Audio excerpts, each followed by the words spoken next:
Enfim, julho começou, e se você gosta de leitura, tenho certeza que tem uma coisa inundando o seu YouTube. Que será que é? É a tag dos 50%. Olá, marcadores e marcadoras, como estão vocês? Eu sou o Oz, do Livros do Oz, e hoje eu vim aqui fazer um balanço de como foram as leituras do primeiro semestre desse ano. Teve muita coisa boa, e esse vídeo aqui vai ficar com cara de Oscar. Sempre tem aquele filme que arrasa a premiação, e não vai ser diferente para esse primeiro semestre. Vem descobrir que livro foi esse que entrou em quase todas as categorias boas dessa tag aqui. Antes de assistir esse vídeo, corre aqui embaixo, se inscreve, curte o vídeo e comenta. Isso ajuda demais um canal iniciante como o meu a trazer muito mais conteúdo para vocês e, claro, dá aquele incentivo também. O primeiro semestre foi um semestre recheado de leituras boas. Isso tudo graças também ao Clube dos Três, que me fez sair bastante aí da minha zona de conforto e experimentar muita coisa diferente do que se eu fosse escolher para ler sozinho. Vamos começar então essa tag, que ela é bem extensa. Primeira questão: o melhor livro que você leu até agora em 2022. Como em quase todas as tags, eu sempre roubo um pouquinho. E aqui não vai ser diferente. Para essa questão, vou escolher então dois livros. O primeiro deles que me encantou demais foi Os 100 Anos de Leni Margot, da Marianne Cronin. Esse aqui foi o primeiro livro de 2022 que eu favoritei muito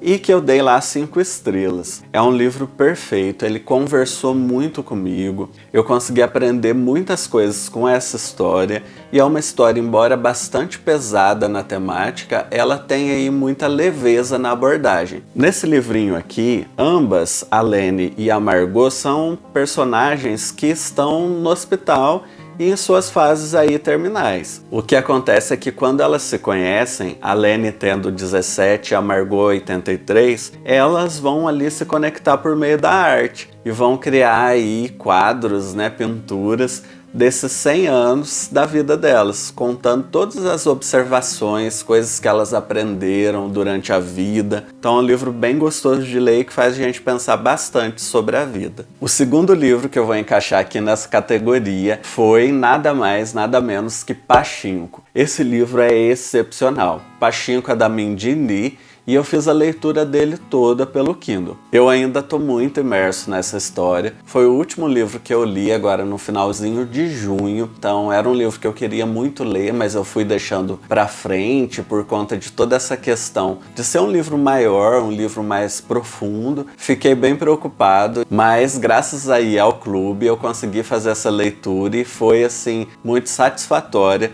e muito emocionante. Pachinko então é essa história sobre várias gerações da mesma família de coreanos que vão estar vivendo lá bem próximo do período em que a Coreia ainda estava conquistando ali a independência, sendo invadida pelo Japão. Conta um pouco de como os coreanos eram mal vistos pelos japoneses, como pessoas inferiores, e conta como que essas pessoas foram para o Japão e como que elas sobreviveram nessa terra, acabando ali naquele dilema entre estar numa terra onde elas foram viver e foram contribuir com seu trabalho e tudo mais, mas ao mesmo tempo não terem raízes naquela terra. Isso são coisas que as pessoas passam até hoje.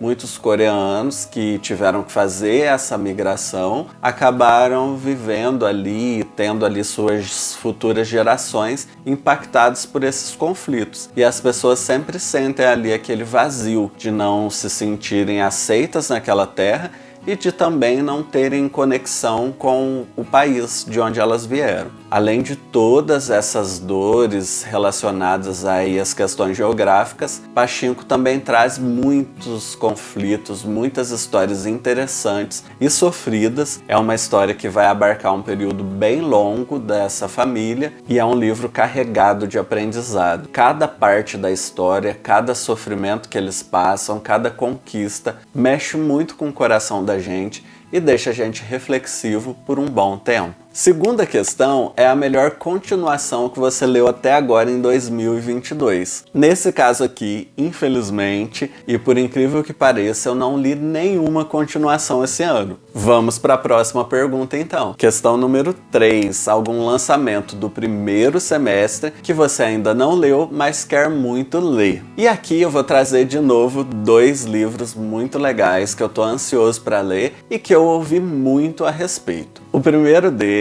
eu tinha aqui na estante, já desorganizei toda a estante aqui porque teve muita coisa boa aqui que eu tirei agora para mostrar para vocês. E o primeiro deles é Água Fresca para as Flores, da Valérie Perrin. Nesse livro aqui, a protagonista vive um romance e o cenário para esse romance é um cemitério. Parece um livro bem profundo, com bastante emoção, bastante drama. Esse livro chegou no Clube Intrínseco, se eu não me engano, em janeiro, e eu só não li ele antes porque eu fiquei um pouquinho com medo de entrar aí numa ressaca literária e sofrer um pouquinho com a leitura. Apesar de que nesse primeiro semestre eu li muita coisa triste e pesada, então poderia ter lido antes. E o segundo que eu trago aqui é Pança de Burro, da Andréa Abreu. Esse livro eu tenho observado aí um grande hype dele nas redes. Ele vai contar a história de 2 amigas adolescentes que vivem lá nas Ilhas Canárias, que são ilhas espanholas, e essas adolescentes vão viver aí todos os conflitos da adolescência, questões relacionadas ali à geografia onde elas vivem, as ilhas, as limitações desse convívio delas. Então é uma história que me atrai muito, gosto muito de livros que tratam de relações entre as pessoas, sejam relações familiares, relações entre amigos,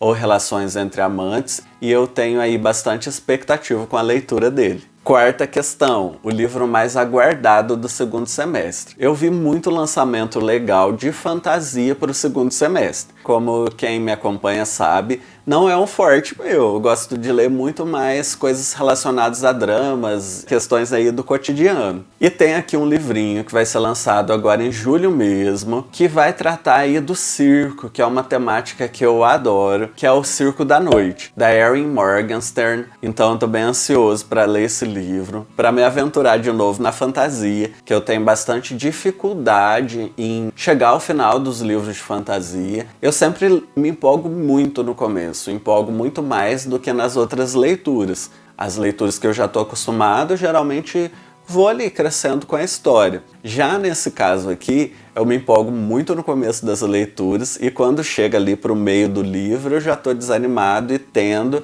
a abandonar a leitura. Espero então que por ser essa temática do circo, que eu sou apaixonado, que não seja igual aos outros livros de fantasia anteriores. Questão número 5.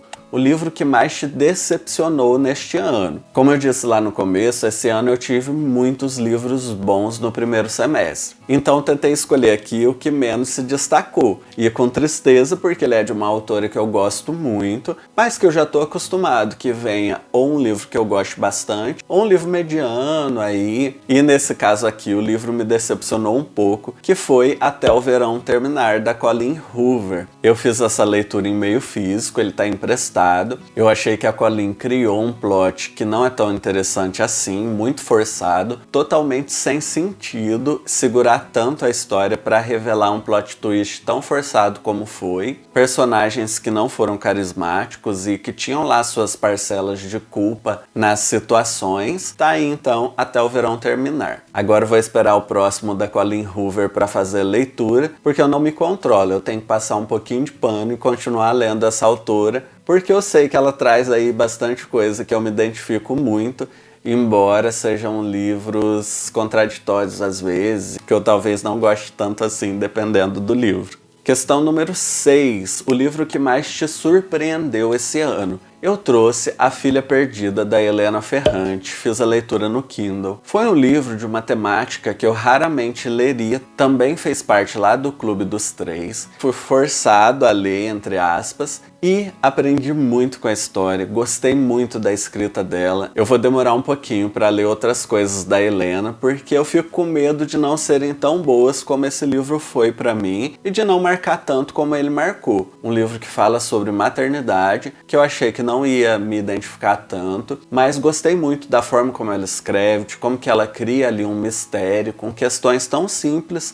do dia a dia, do cotidiano das pessoas. Ela criou um mistério e fez essa história assim voar pra gente. A gente leu muito rápido e foi muito divertido. Questão número 7, novo autor preferido. Coloquei de novo 2. Eu vou citar então a Marianne Cronin, que foi autora de Os 100 Anos de Lene Margot, e gostei muito de saber que é uma escritora tão jovem, que tem aí tanto potencial para trazer muito mais coisa interessante. Marianne Cronin deu um show incrível nesse livro. E a segunda aqui, então, nessa questão, é Helena Ferrante. Acabei de citar o livro dela, e foi uma autora que me pegou completamente, que me deixou apaixonado pelo estilo dela, pela escrita, pela ambientação dos livros. Então, com certeza, eu tô bem ansioso para ler mais coisas da Marianne Cronin e, assim que possível, ler mais Helena Ferrante, que são aí duas autoras incríveis. Questão número 8, a sua quedinha por personagem literário mais recente. Eu sempre trago os dois, trago um personagem masculino e um personagem feminino. O primeiro deles é o Owen, de A Última Coisa que Ele Me Falou. É esse cara que é, assim, incrível. Ele chegou ali na vida da Hannah como o amor da vida dessa mulher, e ele vai fazer ali ela se sentir totalmente completa, vai cuidar dela, vai cuidar da filha dele da melhor forma que ele consegue. Então é um personagem assim que não tem como não se apaixonar por ele, embora o livro ele sempre vai tentar ali jogar a sementinha da discórdia e fazer a gente sempre desconfiar do Owen. E eu vou deixar aí para vocês essa dúvida se realmente o Owen vale a pena ou não. A personagem feminina que me fez ter uma quedinha aí foi a Kyung-hee,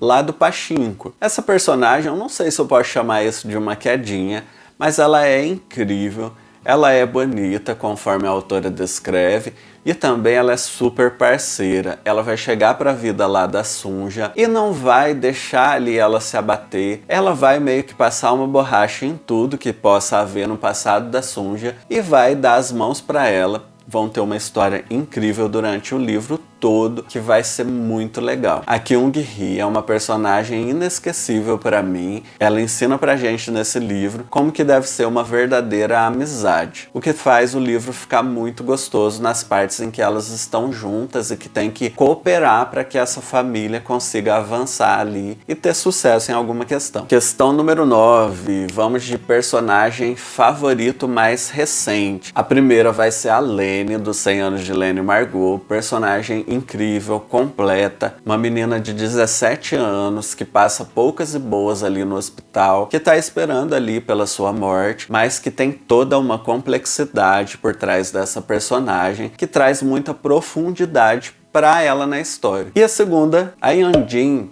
é lá do Pachinko, é a mãe da Sunja, e pra mim, assim, uma personagem que, nossa, eu fiquei de coração apertado durante a história quando ela aparecia. Eu fiquei, assim, querendo entrar nessa história e agradecer pelas coisas que ela ensinou pra Sunja. Agradecer por ela nunca ter desamparado aquela menina e por ela estar sempre ali tentando ajudar de alguma forma, mesmo sabendo que muita coisa poderia ter sido diferente. A Yeon-jin é uma personagem incrível, uma mãe que lembra muito a minha mãe e que dá um show aí também em relação à maternidade, ao apoio para a Sunja. Enfim, é uma personagem muito complexa e que também é muito humana. Número 10, um livro que te fez chorar nesse primeiro semestre. Aqui não tem como não ser repetitivo. De novo, Pachinko e Os 100 Anos de Lene Margot. Pachinko mexeu muito comigo por trazer essa história dessa família assim de uma forma muito macro,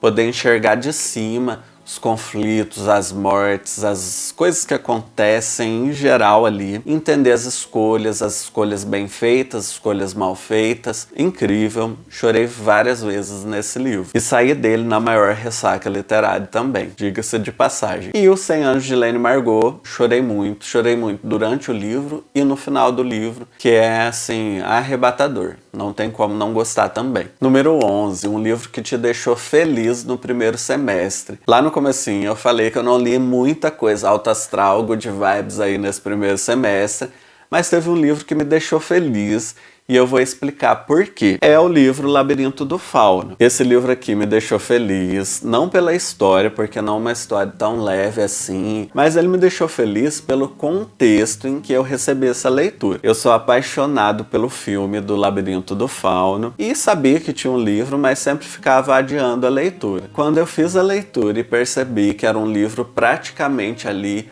uma cópia do filme, e uma cópia melhorada e que casa muito bem com o filme, eu fiquei muito feliz. Me fez voltar bastante no tempo para quando eu vi o filme pela primeira vez e relembrar ali todas as surpresas que eu tive quando eu conheci o Guilherme Del Toro nesse livro aqui, ou melhor, nesse filme aqui, que foi o primeiro contato que eu tive com esse diretor e logo com essa história incrível. Questão número 12, melhor adaptação cinematográfica de um livro e que você assistiu agora no primeiro semestre. De novo, trago aqui Pachinko. Eu li uma crítica lá no site Omelete sobre Pachinko e que eu acho que resume totalmente a série do Pachinko lá da Apple TV. Essa crítica diz assim que Pachinko é uma poesia visual. E para mim foi isso.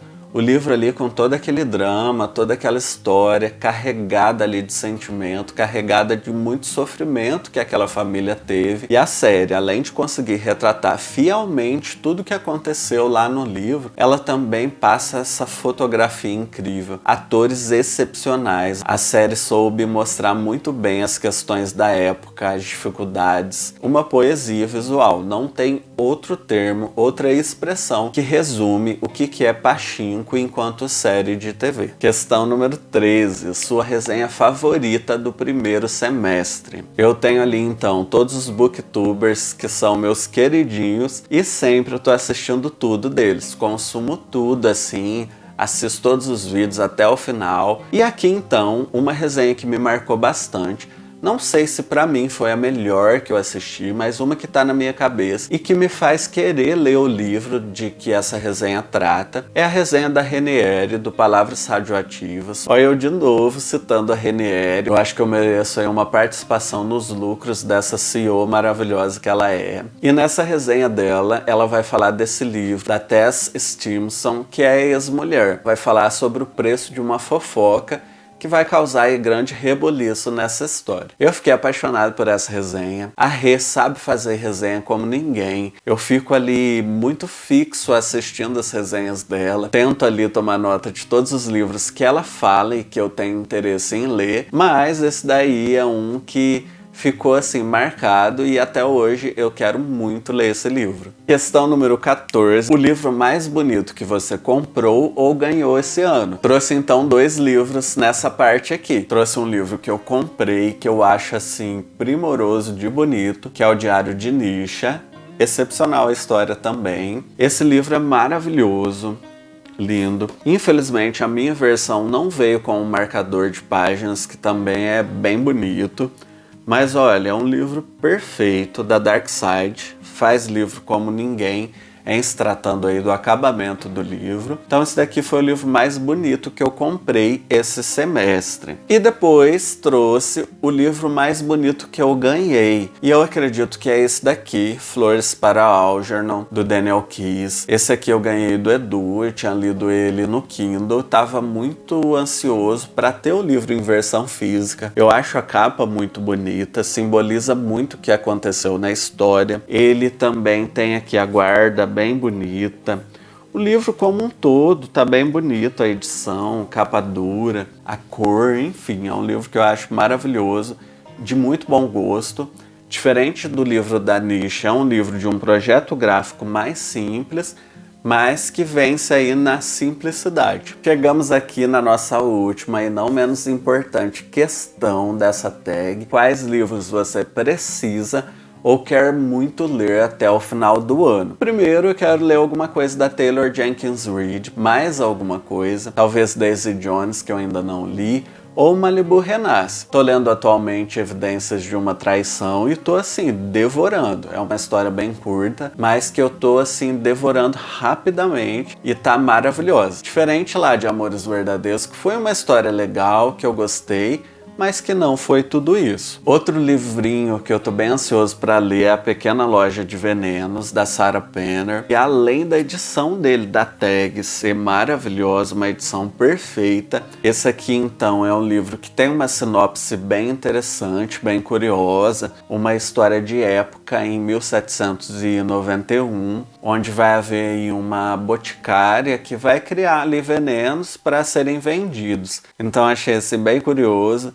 e já recebi muita coisa, muitas críticas positivas sobre esse livro aqui. A Jéssica do livro Os Meus Mimos já falou muito bem dele também e vamos embarcar nessa leitura aí em breve. Mais um aqui que eu tô ansioso para ler, eu ganhei de presente da Pam, que é Persépolis, não li até hoje. É uma história aqui, um quadrinho. Nesse livro aqui, a Marjane Satrapi vai contar sobre essa personagem que vivia num contexto super politizado, uma família super pra frente, evoluída, e que tiveram que viver aí no regime xiita. Aqui então ela vai ter que entrar ali em regras mais rígidas do Islã e enfim, ela vai contar sobre as percepções dessa personagem dentro desse contexto. Eu amo esse livro, acho maravilhoso toda a arte dele e tô aí ansioso para ler. Acredito que vai ser uma leitura bem rapidinha. Faz muito tempo que eu não leio quadrinho, então vamos ver como que vai ser. E para fechar, eu quero ler muito livro aí, Good Vibes. Vi que o meu primeiro semestre foi mais pesado ali, com muita história mais séria e dramática. Então eu quero trazer um pouquinho de comédia, leveza aí pro segundo semestre. Talvez eu leia a Leitura de Verão, da Emily Henry. Vamos ver como vai ser. Espero que seja um segundo semestre mais leve. Geralmente já tende a ser muito rápido, muito agitado com os acontecimentos aí do trabalho. Enfim, aqui vai entrar aí uma proposta de ler coisinhas leves e good vibes. Chegamos aí ao final então dessa tag dos 50%, cansativa de fazer, mas muito divertida, que traz muitas indicações de leitura para vocês. Obrigado por chegar até aqui nesse vídeo. Não se esquece que nunca é quantidade, é constância. Vai lendo aí um pouquinho por dia, você vai aproveitar muito bem a leitura no dia a dia. Um beijo para vocês. Tchau, tchau.